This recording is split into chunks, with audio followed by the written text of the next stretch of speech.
भंड कुमार, मैं तुम्हें मात्र शारीरिक शक्ति और धैर्य शक्ति प्रदान करूंगा, जिससे तुम अपना तप आरंभ कर सकोगे।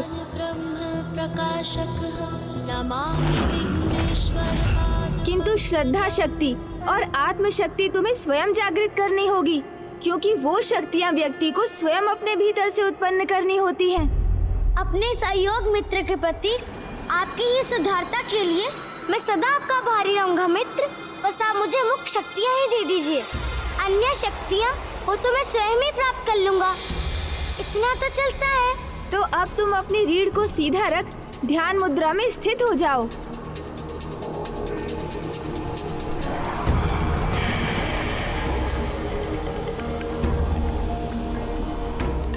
यहाँ स्थित होकर स्वयं को कष्ट देने से मेरा तप अवश्य शीघ्र संपन्न होगा। भंड कुमार रुक जाओ, पुनः भूल कर रहे हो तुम। स्वयं को कष्ट देने से नहीं, अभी तो स्वयं को श्रद्धा और भक्ति में लीन करने से प्रभु के दर्शन का सुख प्राप्त होता है। तुम यहाँ इस शिला पर स्थित होकर भी अपना तप कर सकते हो। हाँ। अब उस मंत्र का उच्चारण आरंभ करो जिसकी संसार में सर्वोच्च मान्यता है, अर्थात प्रभु महादेव का पंचाक्षरी मंत्र ओम नमः शिवाय। यही मंत्र भक्त का प्रभु से सीधा संपर्क स्थापित करता है। ओम नमः शिवाय, ओम नमः शिवाय, ओम नमः शिवाय, ओम नमः शिवाय। क्या मेरा इसे शक्तियाँ प्रदान करना उचित होगा? कहीं ये उनका प्रयोग अपनी दुष्टता के लिए तो नहीं करेगा? माँ तो सदैव कहती है, कोई कितना भी दुष्ट पापी क्यों ना हो, उसे तब तक सुधरने का अवसर अवश्य प्रदान करना चाहिए जब तक उसके पापों की गागर ना भर जाए।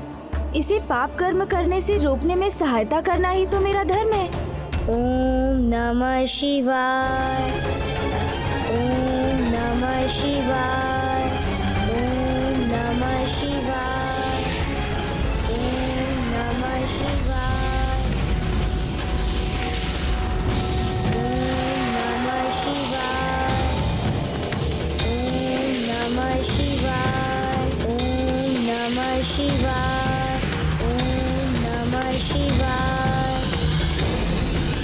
ओम नमः शिवाय, नमः शिवाय, नमः शिवाय।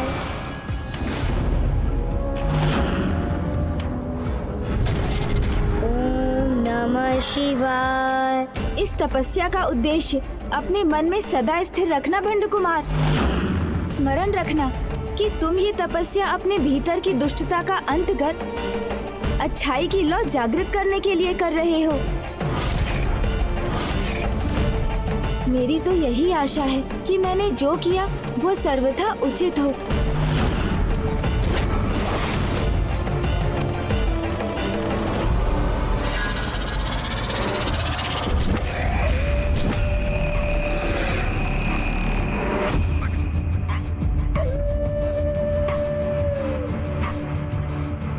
गणेश जी ने कहा था अपने उद्देश्य पर दृढ़ रहना, किंतु मैं तो अपने उद्देश्य के प्रति आरंभ से ही दृढ़ हूँ। असीम अपराज्य शक्ति की प्राप्ति ही है मेरा एकमात्र उद्देश्य। अब उसके लिए कठोर तपस्या भी करनी होगी, तो वो भी करूँगा मैं। इतना तो चलता है।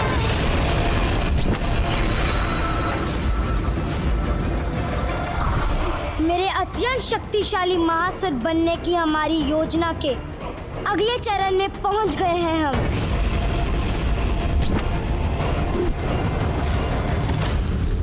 ऐसे दुष्ट असुर से और क्या अपेक्षा की जा सकती है?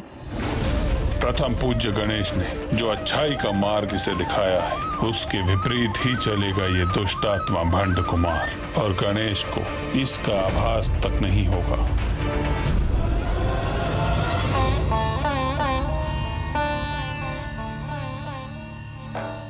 अभी भी इतना अशांत है मेरा मन।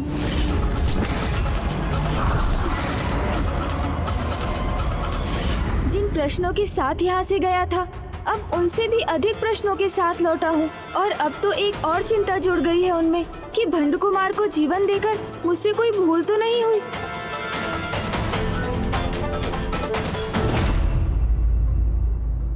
माँ पिताश्री, देखिए गणेश तो यही है जिसे बुलाने आप सभी मुझे भेज रहे थे, वो तो स्वयं यहीं आ गया है। वैसे भी भोजन से अधिक समय तक दूर कैसे रह सकता है मेरा अनुज।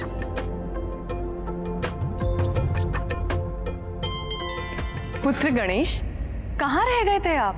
भोजन के लिए सभी आपकी प्रतीक्षा कर रहे हैं। प्रिय गणेश, प्रथम पूज्य होने के नाते भोजन आरंभ करने का प्रथम अधिकार आप ही का है। आइए, कृपा करके आसन ग्रहण कीजिए।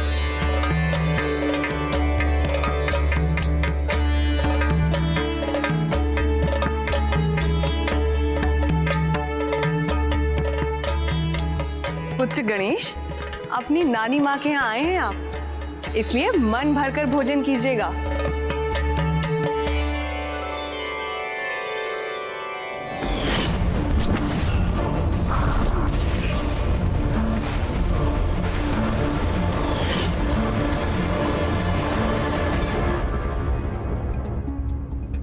क्या हुआ पुत्र गणेश, आप कुछ खा क्यों नहीं रहे हैं? तुम्हें तो भोजन अत्यंत प्रिय है और यहाँ तो इतने स्वादिष्ट पकवान भी हैं। फिर तुम खाने में संकोच क्यों कर रहे हो पुत्र?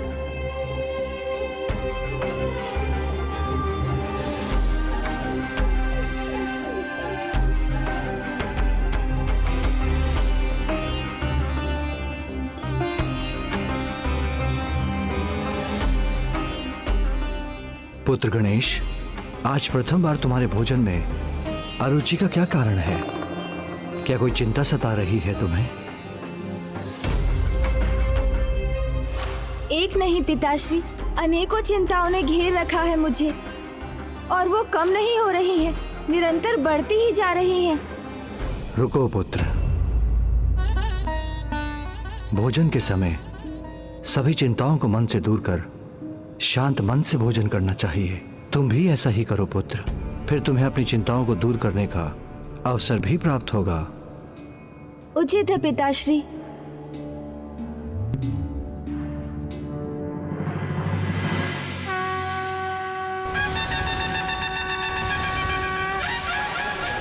नहीं नहीं नानी माँ, बस और नहीं। पिताश्री, मैं तो अपना भोजन समाप्त कर चुका, तो अब मैं कुछ पूछ सकता हूँ आपसे?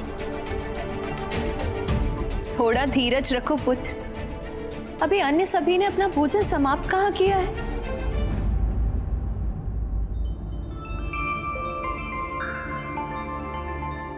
आज सभी को इतना समय क्यों लग रहा है भोजन करने में? सभी शीघ्रता से भोजन करेंगे तभी तो मैं पिताश्री से बात कर सकूंगा।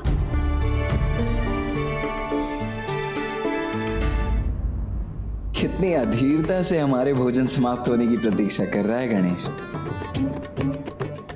नानी माँ, मैं सोच रहा था कि हमें आपके यहाँ आने का अवसर बार बार कहाँ प्राप्त होता है, इसलिए आपके हाथों से बने ये स्वादिष्ट लड्डू तो मैं और खाना चाहूंगा।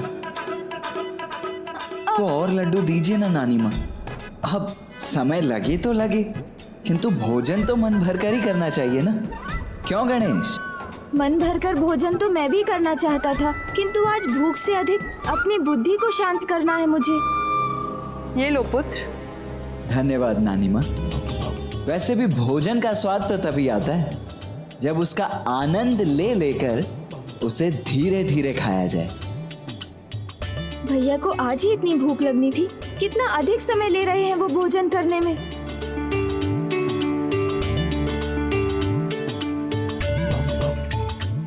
नानी माँ, एक कार्य कीजिए ना, ये सारे लड्डू मुझे ही दे दीजिए। हाँ, अरे नहीं नहीं नानी माँ, मुझे और लड्डू नहीं चाहिए। मैं तो बस गणेश का परिहास कर रहा था, किंतु अब उसकी ये चिंता मुझसे और अधिक नहीं देखी जा रही है।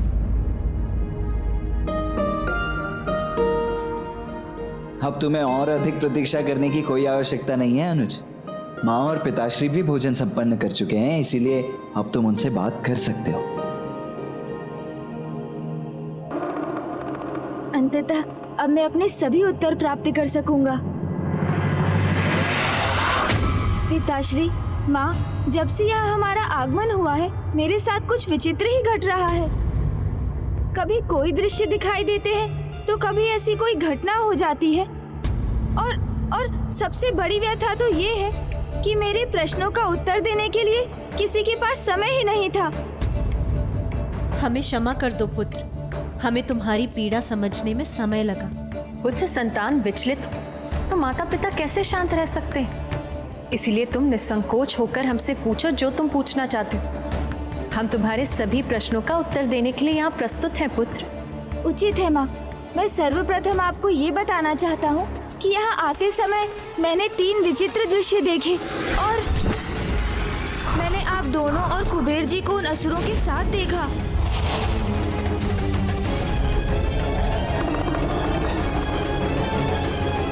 फिर अशांत मन से मैं एक गुफा के निकट पहुंच गया, जहां मैंने किसी की भस्म को आकार देने की प्रार्थना करते देखा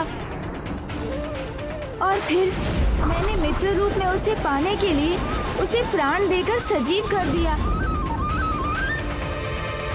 और दिव्य स्वर से प्रेरित होकर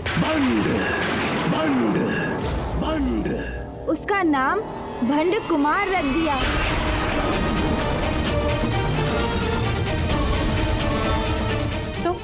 तो अब वो कहाँ है पुत्र? माँ, उसकी रचना करने के बाद मैंने उसे अच्छाई की सीख देने का प्रयास किया, किंतु वो मेरी सभी सीखों के विरुद्ध ही आचरण करता रहा। परंतु अंततः इसके पश्चात उसके भीतर सुधार लाने के उद्देश्य से मैं उसे किसी प्रकार पिताश्री के तप का महत्व समझाकर उसे एक चोटी पर स्थित कराने में सफल रहा, जहाँ अब वो पिताश्री के नाम का घोर तप कर रहा है। पिताश्री, माँ, आप दोनों ये सुनकर ऐसे स्तब्ध क्यों हो गए? आप दोनों को तो इस प्रकार चिंतित कभी नहीं देखा मैंने। कहीं मुझसे कोई बड़ी भूल तो नहीं हो गई? पिताश्री, माँ, मुझे बताइए ना, क्या कारण है आपके इस प्रकार शांत रहने का? पुत्र गणेश, तुमने भंड कुमार नहीं, दुष्टता के ऐसे पर्याय का सृजन किया है जो अपार शक्ति अर्जित कर कपट, कुटिलता, अधर्म और पाप का ऐसा उदाहरण प्रस्तुत करेगा कि उसकी आतंक और अत्याचार से समस्त ब्रह्मांड त्राहिमाम कर उठेगा। तुमने उस भयानक असुर को रचा है जिसे जगत भंडासुर के नाम से जानेगा। भंडासुर के नाम से जानेगा। भंडासुर के नाम से जानेगा। भंडासुर के नाम से जानेगा।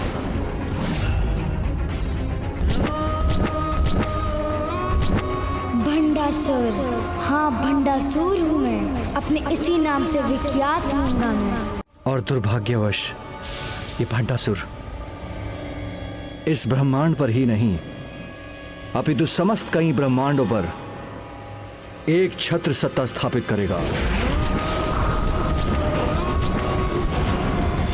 ये मुझसे कैसा अनर्थ हो गया पिताश्री? तो क्या कोई उपाय है इस भंडासुर को रोकने का? और ये कौन से कई ब्रह्मांड की बात कर रहे हैं आप पिताश्री, जिसके विषय में आपने अभी बताया?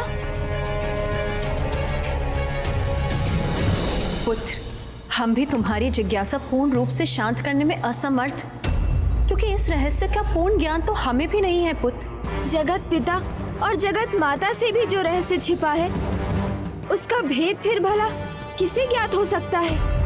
कौन है जो मेरे इन प्रश्नों का उत्तर प्रदान कर सकता है? कौन है वो? प्रभु है ग्रीव, प्रभु है ग्रीव, प्रभु है ग्रीव।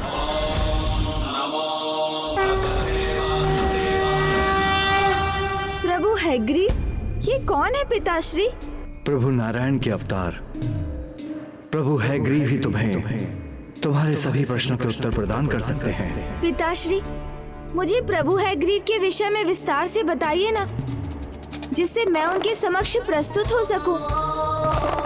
उचित है पुत्र, तो मैं तुम्हें उनकी कथा सुनाता हूँ, जिसका आरंभ वैकुंठ में अचानक घटी एक घटना के कारण हुआ था।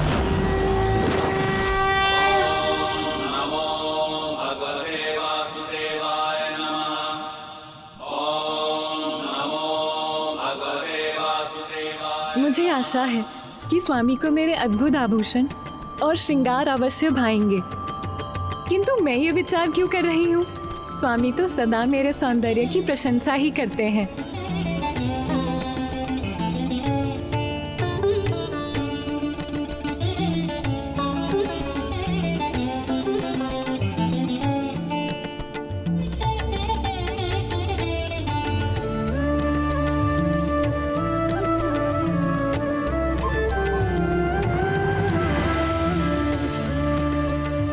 अद्भुत।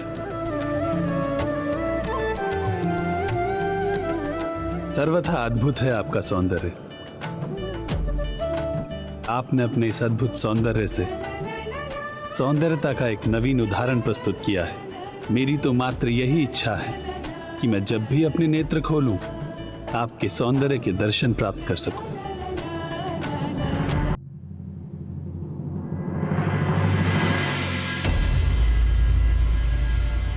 प्रभु तो अपने नेत्र मूंदे अपने शैया पे ही स्थित हैं।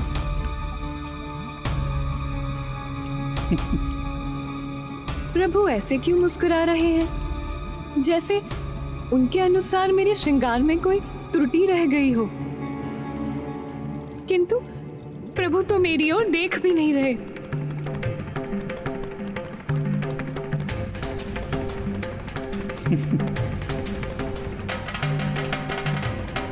नहीं, कोई त्रुटि नहीं है मेरे श्रृंगार में। तो फिर प्रभु मेरी ओर क्यों नहीं देख रहे? इसलिए मैं तो समझ ही नहीं पा रही हूँ कि मेरा तिरस्कार कर रहे हैं स्वामी अथवा मुस्कुराकर मेरा उपहास कर रहे हैं।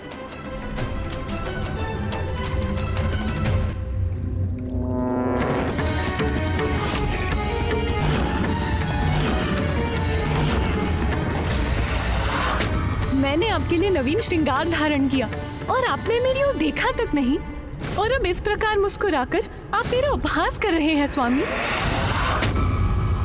उचित है तो मैं आपको श्राप देती हूँ कि आपका शीश जो मेरी ओर देखने के लिए मुड़ न सका, वो शीश अपने तन से विलग हो जाए, शीश अपने तन से विलग हो जाए, शीश अपने तन से विलग हो जाए।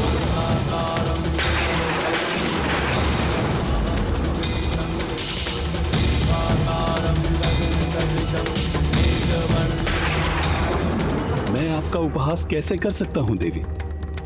मैं तो अपने ही ध्यान में मग्न था। तो मैं आपको श्राप देती हूँ कि आपका शीश जो मेरी ओर देखने के लिए मुड़ न सका, वो शीश अपने तन से विलग हो जाए। ये क्या कह दिया मैंने? स्वामी को इतना निष्कारी श्राप दे दिया। ये क्या हो गया मुझसे? ये क्या हो गया?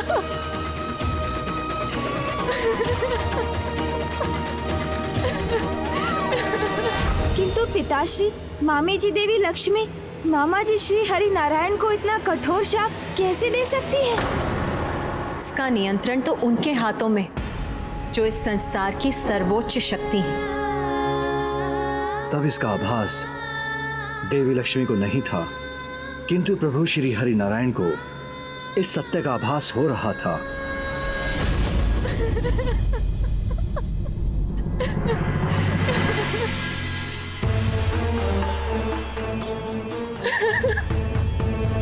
स्वयं को संभालिए देवी। कभी कभी कुछ हमसे ऐसा हो जाता है जो हमारे नियंत्रण में नहीं होता, तो उसे हमें स्वीकार कर लेना चाहिए, क्योंकि किसी बड़े प्रयोजन हेतु वो स्वयं उन्हीं की इच्छा होती है, जो संसार सर्वोच्च शक्ति, माताओं की माता, माता पराशक्ति।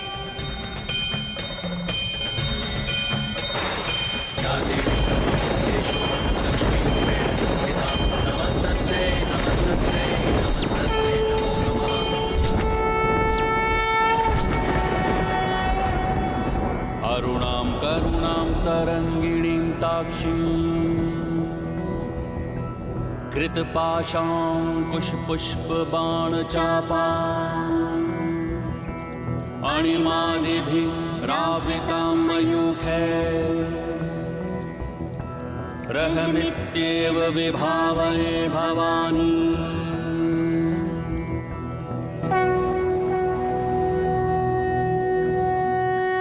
देवी लक्ष्मी, आप चिंता त्याग दीजिए, क्योंकि इस संसार की समस्त घटनाएं मेरी इच्छा के अनुसार ही होती। आज आपने जो भी कहा वो भी मेरी इच्छा के अनुसार ही हुआ, और आज की ये घटना इसीलिए अनिवार्य थी, क्योंकि इस घटना के ही आधार पर संसार का भविष्य निर्धारित हो।